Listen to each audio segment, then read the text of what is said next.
In the drive? Is that where that's saved? This like. Oh, the file? Yeah, the. Oh, the tutorial. Yeah. Oh, mod check. I don't know. Where is that The saved? tutorial, let me see. Sorry, I started recording. Okay, I'm just gonna keep recording. Or was it just a link and I just missed the link somewhere? I think it was a link. Okay. I think it was just a link in leadership. I'll Yeah. Sorry, there's a tiny little fly. I'll if I can put it in the drive if my check doesn't get to it first. But yeah, I'll make sure that's there. Perfect. Yeah. Sorry, I thought I put that in there.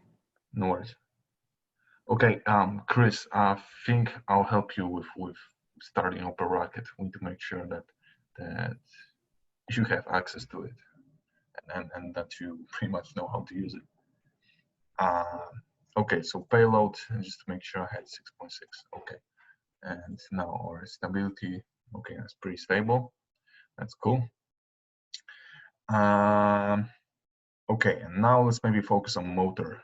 You have motor at the bottom of the bottom of the tube, and what you want usually is to have your airframe bigger, just bigger diameter than your motor, so that you have like enough space to work with.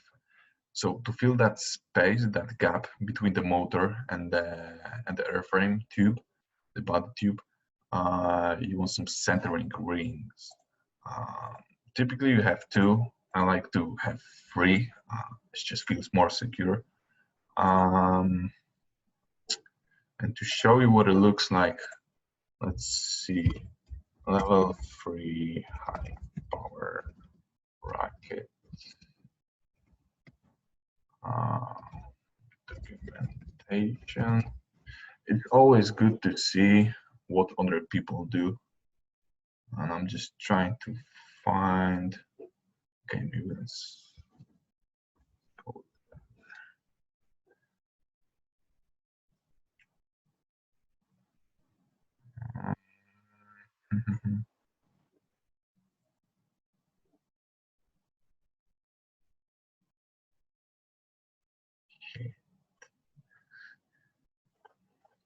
Okay, never mind. I'll find it another time. It's good to see what other people do. So if I'll try to share with you some links to some PDF files of other people, how they build their level 3 rockets. It's a good inspiration. So let's say we've got our motor secure. And it's held pretty well. Now, what else you need in a level 3 rocket? You need to use called something dual deployment. You need 2 parachutes. 1 parachute is not enough.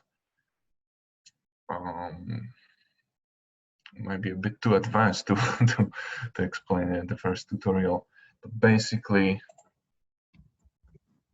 let me just draw like a typical flight profile. Let's say you launch your rocket, it goes up, and your motor burns up. Here you've got an apogee, and typically at the apogee you want to deploy your parachute. If your parachute is big, that's gonna get dragged by wind a lot, like that far away, let's say, and you have to walk that entire distance to pick it up. So what you typically do is you first deploy a small parachute, and then just above the ground, like, I don't know, let's say 500 feet above the ground, you deploy the main parachute, which is the big one. So that way you end up with walking only that distance instead of that entire distance. So it's you have greater chances of finding your rocket. It's very important. I lost my previous rocket, and I'm very sad about it. Yeah, so that's why. So the first parachute that's in the bottom tube is the so-called drogue chute, and the main chute is here. So first you've got like separation, you've got like the separation of the bottom tube, and then after some time you've got the separation of that tube. And what we have in here is some coupler. It's called avionics bay, and it's going to contain all the altimeters that will control when the parachutes are going to be deployed. I'm going to explain it just different time because it might be too complicated for now. Okay, so let's go through submission. Let's. Quick, just general question about when the rocket separates into the two parts. Is it there? Are they still attached somehow? Like, is there a cord? Yes, yes. Okay. Oh, good question. Very good question. Yeah, because if we're using two parachutes, that's what I was Yes, wondering. we've got shock cords. They're attached to both the previous and the next tube. Okay, so this shock cord is attached to both this tube and the avionics bay, and on the other hand, this shock cord is attached to both this body tube and avionics bay. Okay, cool. Any more questions? Okay.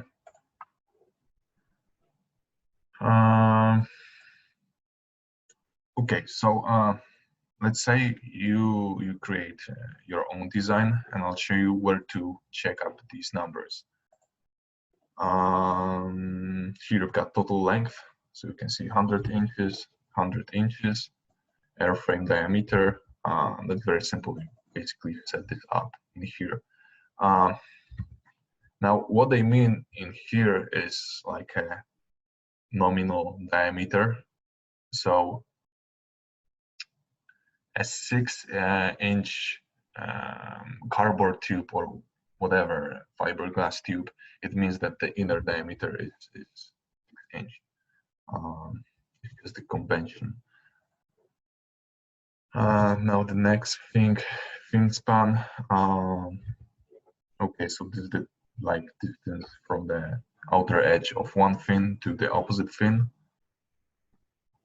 So you can easily measure that or calculate whatever vehicle weight. If I remember correctly, this is just the weight of the rocket without motor and without payload. So you've got like total mass in here, and you can just subtract that. That's simple. You get it from motor. If you watched my tutorial, you know how to choose your motor. And here in show details, you've got all the info about motor. So the launch mass is 11.1. Okay, payload weight. You just set it up manually. There it is, payload. Okay, and you can rename it here. I'm just keeping it as payload for now. I created payload as a mass component, so you can just press it here and you can like move it and stuff. Maybe I mentioned it in previous tutorial. Okay, here's my description. If you have any questions about the description, or if you later have any questions, just text me, whatever. This is the motor I choose. Okay, launch buttons. Let's see if I find any nice image.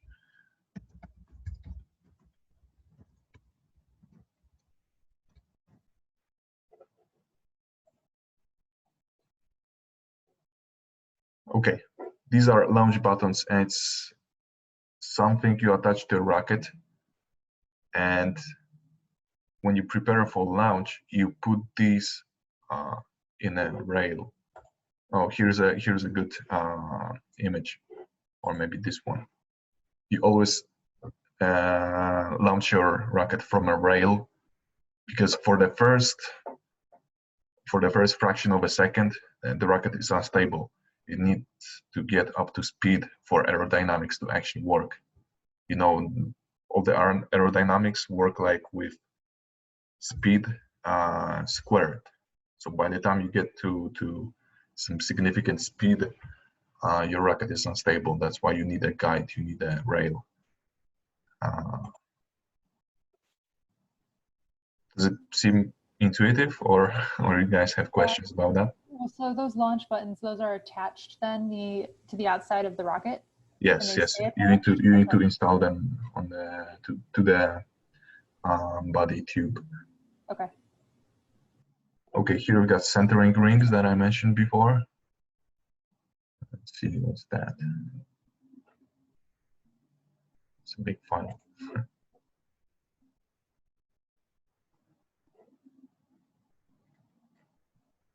Let's see.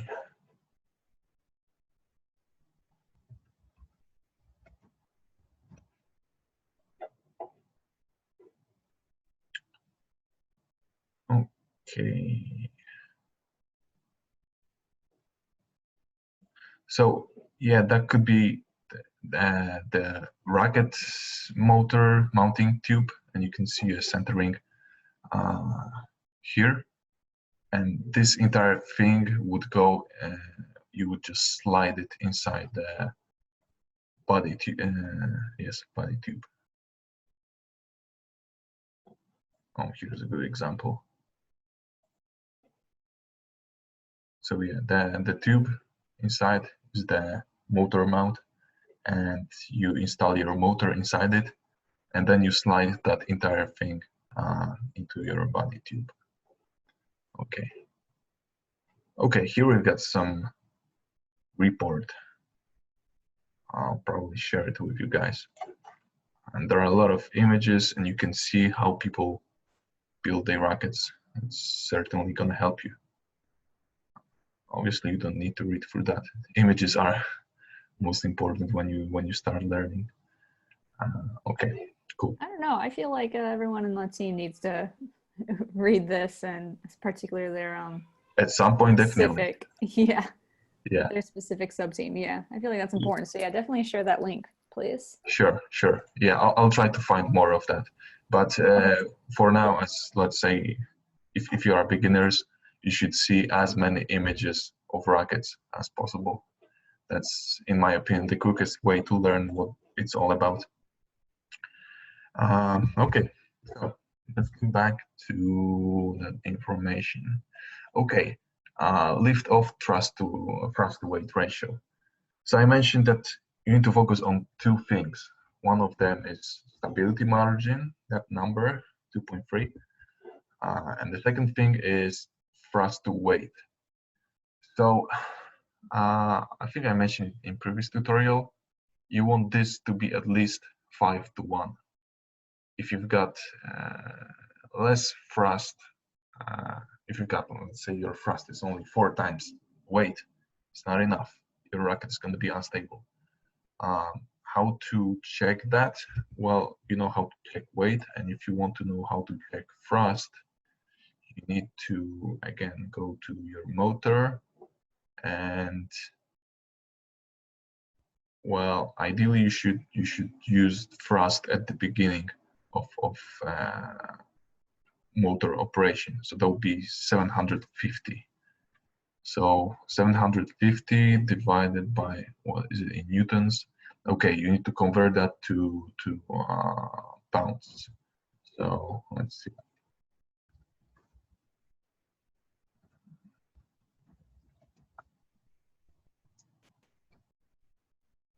Okay,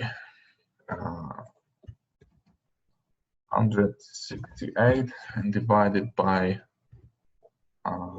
rocket mass. Oh, come on, get out.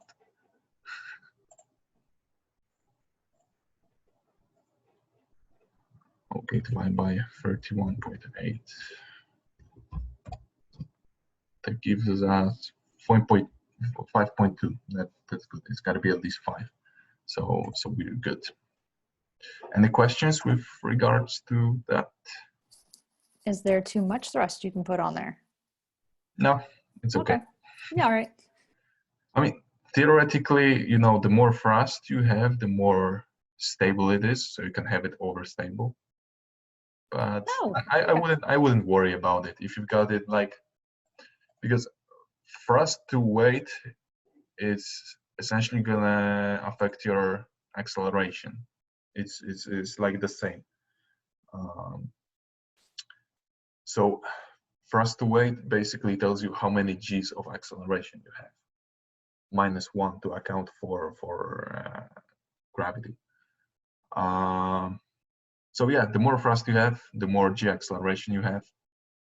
You know, too much is probably too bad for your structure. But yeah, like you shouldn't be concerned about having too much thrust. I saw rockets. I've seen some videos on YouTube of rockets having 100 G acceleration. That's possible. My rocket had 44, so it was okay. Okay, next thing.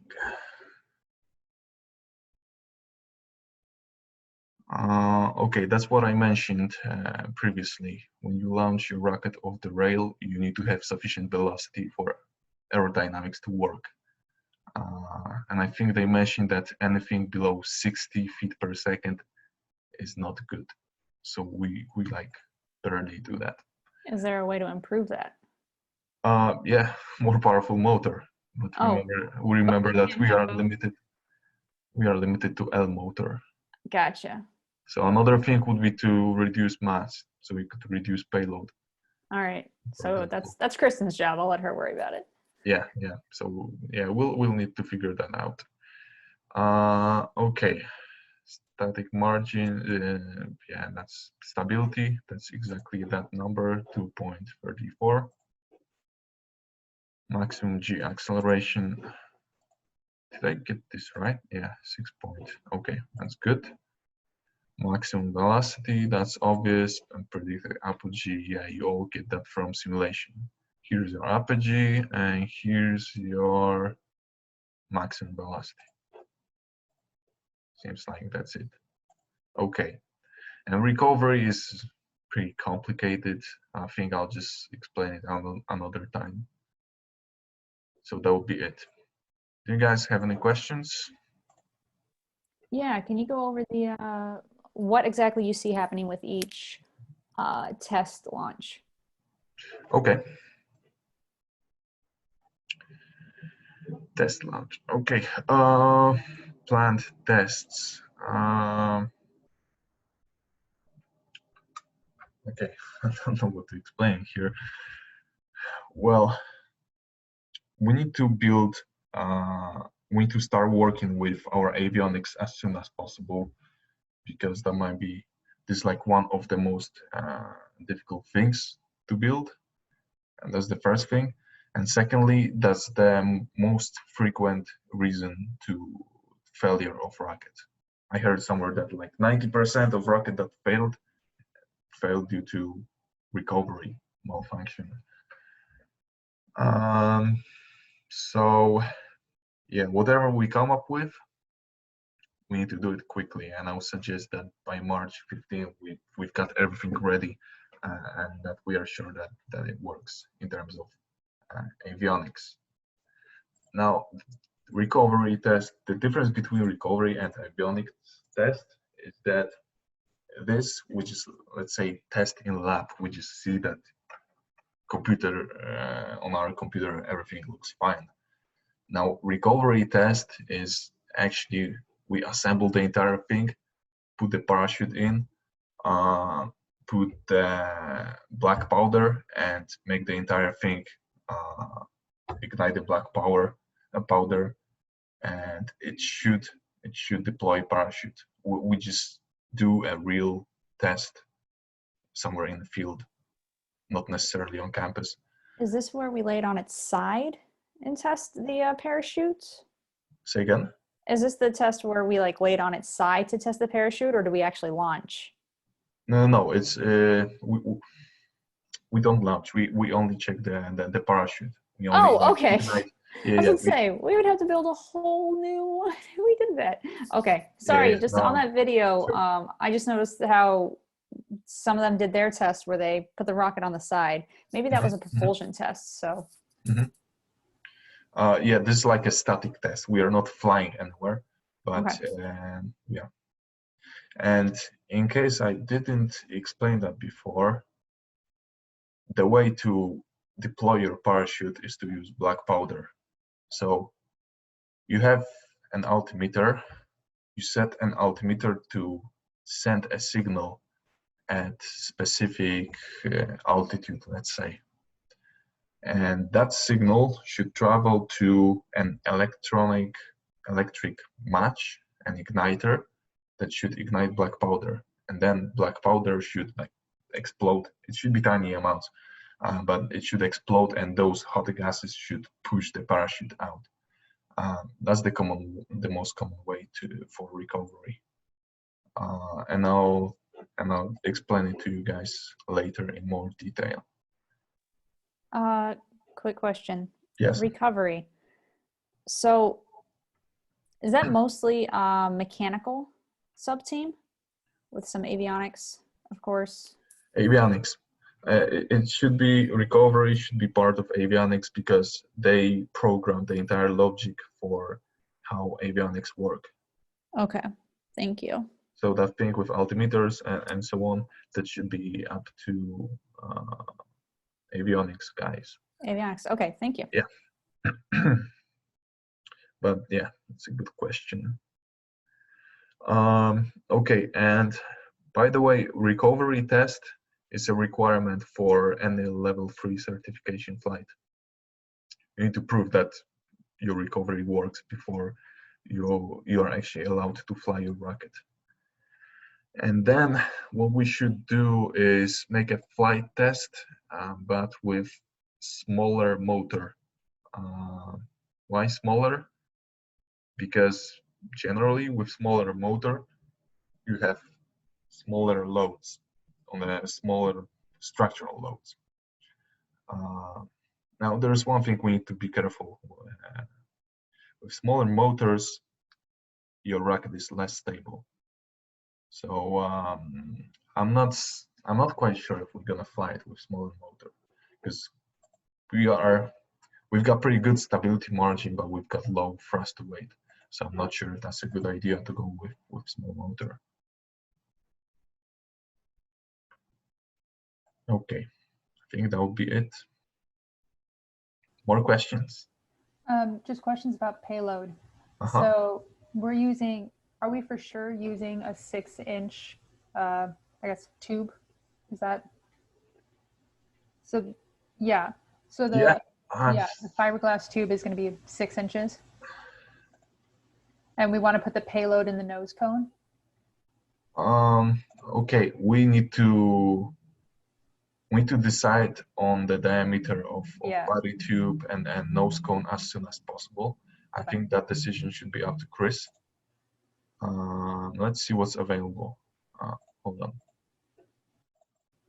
Yeah, and that decision just plays into the payload a little bit, the size and stuff. That's why I'm asking. Yeah. But yeah, Chris, just be sure if you make that decision, you won't be able to change it. Or if you change it, we're gonna have a hard time. Okay, so Apogee rockets don't sell 6-inch nose cones, but I'm sure we would find it somewhere else.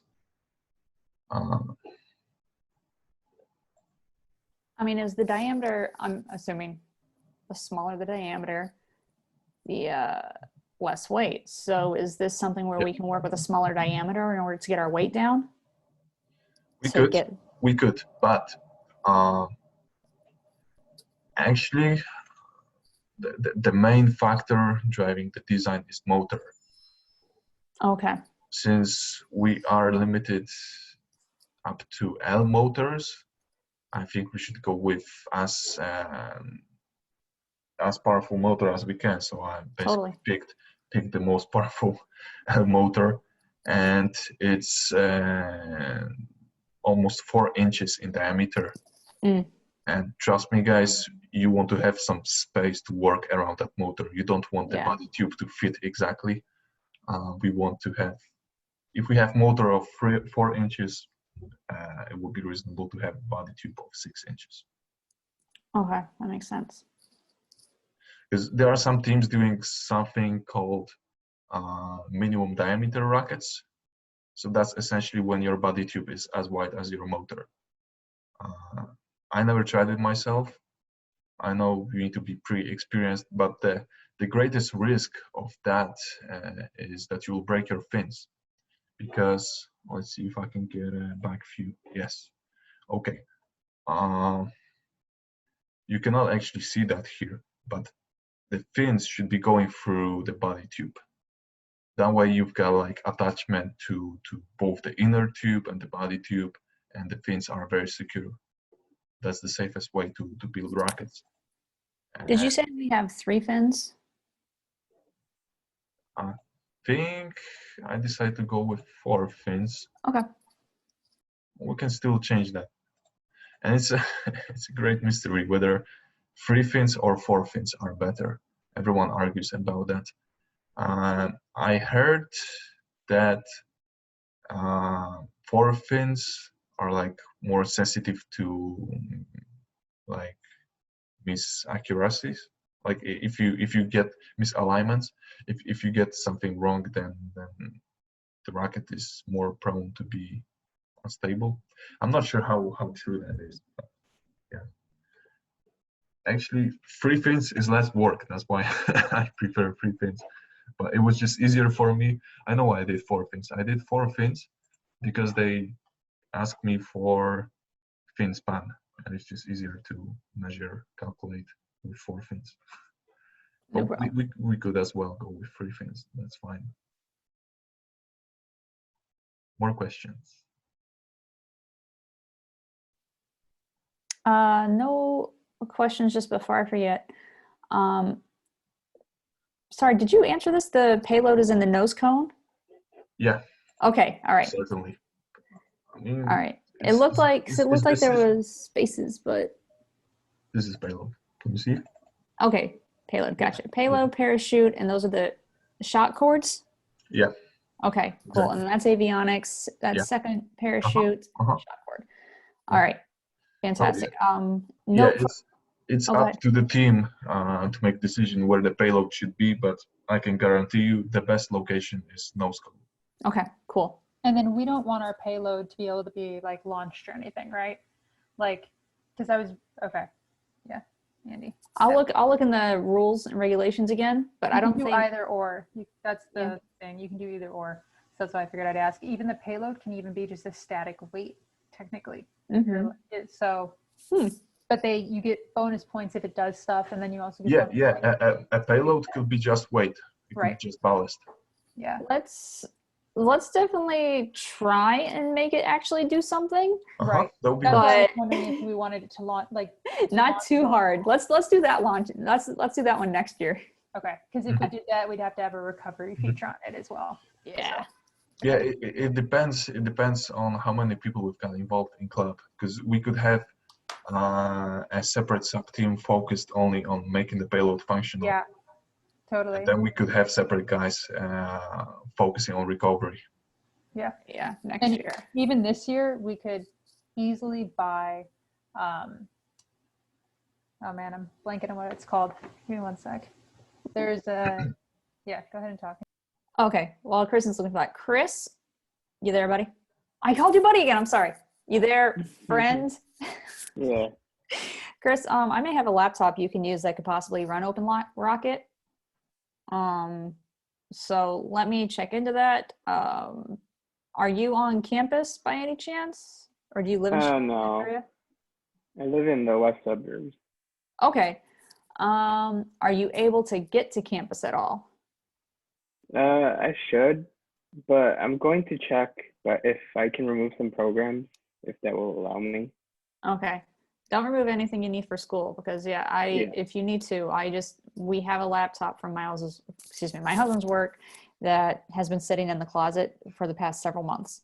So if you need to borrow a laptop, we wouldn't miss it. Chris, So let me know if you need a laptop.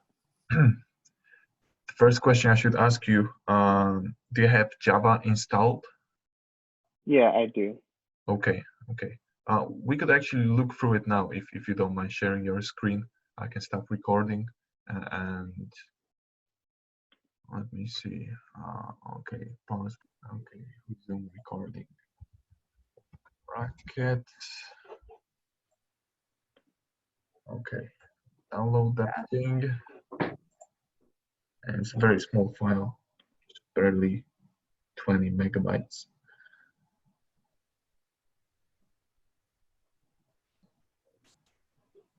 So I'm yeah. on a Mac, so it's making me do this whole verify it and go to my settings and.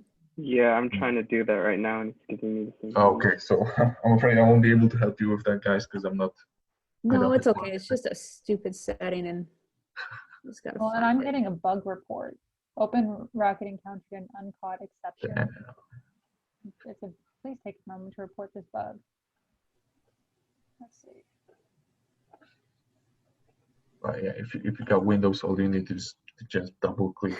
If you got Java, and it works. There we go. Found Maybe it. I don't have. I thought I have Java on here.